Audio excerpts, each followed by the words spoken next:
ជីវិតមនុស្សយើងបើរស់នៅឲ្យសាមញ្ញពេញចិត្តនឹងអ្វីដែលខ្លួនឯងមាន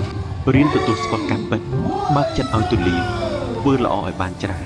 ប៉ុណ្ណឹងគឺយើងអាចមានសេចក្តីសុខហើយជីវិត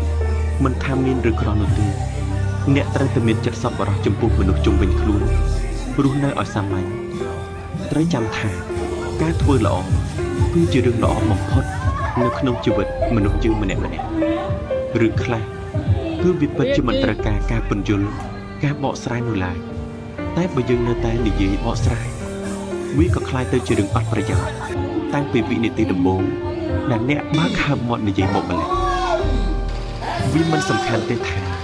អ្នកនឹងคล้ายទៅជាមនុស្សមានប្រយោជន៍ប៉ុណ្ណាចំពោះមនុស្សដែលនៅជុំវិញអ្នកអ្វីដែលសំខាន់បំផុតនោះគឺតើមានមនុស្សប៉ុន្មានអ្នកដែលនៅក្បែរអ្នកមិនបោះបង់អ្នកចោលនៅពេលដែលអ្នកជួបទុក្ខមានបញ្ហា